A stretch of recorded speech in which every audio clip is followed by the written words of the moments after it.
B'investiment ta' €2 miljun tlestew il-pedamenti u beda x-xogħol fuq il-ġebla sabiex titla' binja ta' akkomodazzjoni soċjali fi spazju ta' 950 metru kwadru fil-Qrendi.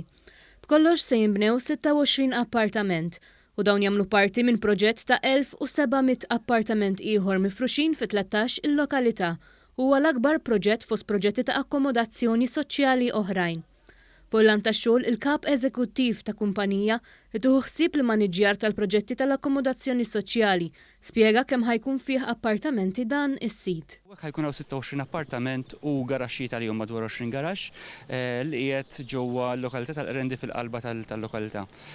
Ovvjament ħajkun lest il-xogħol tal-bini iktar tard matul din is-sena jew fil-bidu tas-sena d-dieħla.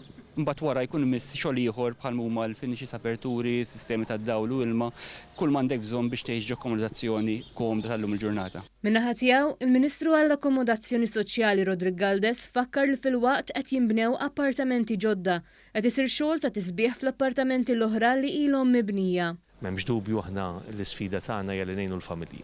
Aħna kull familja li għandha bżonn jew hija vulnerabbli, il-viżjoni ta' dan il-gvern hija li tagħmel il-mobilità soċjali biex hi stess tkun tista' jkollha kwalità ta' ħajja aħjar.